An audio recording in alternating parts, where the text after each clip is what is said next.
প্রিয় দর্শক, চলে আসলাম নতুন আরেকটি ভিডিও নিয়ে। 40 ডিগ্রি সেলসিয়াস তাপমাত্রায় আপনাদেরকে মাছ ভাজি করে দেখাবো। এই রোদের তাপমাত্রায় আপনারা আমাদের পাশেই থাকেন, ভিডিওটি দেখতে থাকেন। হ্যাঁ, আমাদের এখানে আমার কড়াইয়ের মাঝে তেল দেওয়া হয়েছে। তেল দেওয়ার পরে আমি 30 মিনিট আমি দেখব যে কতটুকু গরম হয়, এবং এই গরমের তাপমাত্রায় এই মাছ ভাজি হয় কিনা আমাদের পাশেই থাকেন, দেখতে থাকেন।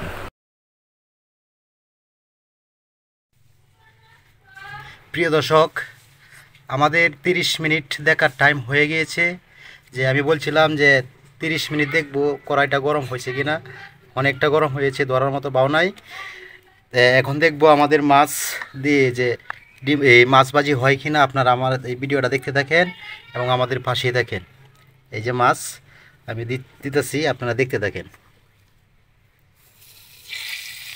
ও বাপরে বাপ, আসলে তো দেওয়া যায় না, প্রচুর গরম হয়েছে। প্রায় 150 ডিগ্রি সেলসিয়াস তাপমাত্রায় মাছ ভাজি এখানে গরম হয়েছে। এই যে দেখতে থাকেন। আরেকটা দিতেছি, এই যে দেখেন। বাবারি বাবা, সর্বনাশ। যে যারা ভিডিওগুলো দেখে আসলে বাস্তব কিনা আপনাদেরকে ভিডিও করে দেখালাম যে এটা সঠিকভাবে হয় কিনা।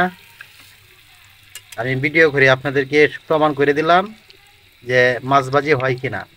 যে 40 ডিগ্রি সেলসিয়াস তাপমাত্রা এই গরমে মাছ ভাজি হয় কিনা আমি ভিডিওটা নিয়ে আসলাম।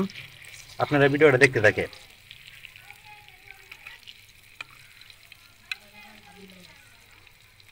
এই যে দেখেন, এই যে ঠকবক করতেছে এই গরমে। ভিডিওটা দেখতে থাকেন, আমাদের পাশেই থাকেন।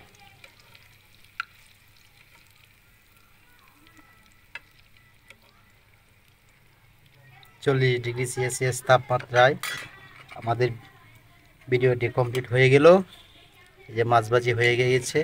আপনারা আমার ভিডিওটা দেখতে থাকেন এবং লাইক, শেয়ার, কমেন্টে জানিয়ে দিবেন।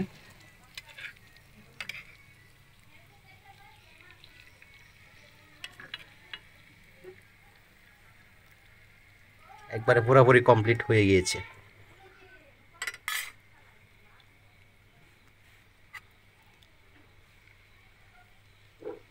এটা আমিও বিশ্বাস করতে চেয়েছিলাম না। তখন আমি কড়াইটা যখন গরম হয়ে যায় তখন আমি বিশ্বাস করলাম যে না, আসলে মাছ ভাজি হবে।